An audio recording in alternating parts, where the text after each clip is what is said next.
salaamaaleykum dalee na jàmm si Dëkk Dakar tey nag dañoo ñëw pour ñu waxtaanee benn mbir mu doy waar bu xew fële sa Maris dafa am benn waay joo xam ne dañoo sàcc xaalis bi nag ñoo ngi koy xayma lu toll si 3 millions de francs CFA anam buñ ko sàccee nag doy na waar ba tax na ñëpp war nañ see mën a jàng ba lu mel nii du leen dar defkatu ñaawteef nag ñaar ren maanaam diwo la te diwo bi dañoo yor technique bu redoutable mu di dañuy taxaw si benn buntu banque ñuy toog di observer instant bi ñu gisee biir nit muy génn ak sac te ngay topp nañu dem seetaan vidéo bi ñu wax leen nan la gars yi def ba sàcc xaalis bi mais balaa loolu ñu ngi leen ñaan ngeen abonné wu ngeen like vidéo bi sur ce ñu dem waa ji ñu bëgg sàcc xaalisam moom 4x4 gu weex bi yéen di gis ñaari sàcce nag ñoo nekk si ginnaaw ñoo nekk si moto bi ba ñu gisee ne waa ji dafa gaare ci la kenn si ñoom ñaar daal di wàcc moto bi daal di dox mais beneen sàcc bi da koo jiitu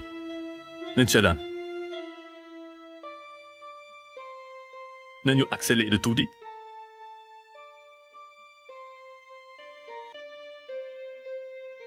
comme ni nga gisee borom oto bi moo ngi wàcc ginnaaw ba mu wàccee dafa tëj buntu bi mais balaa mu tëj buntu bi sàcc bi dem na si côté bi ubbi benn portière bàyyi ko noonu soo leen gisee muy def lool da koy def ngir dindi verrouillage oto bi comme ça dina mën a ubbi buntu bi sans pour autant déclencher alarme bi nit ñi mu ngi observé moo ngi xool ndax kenn gisu ko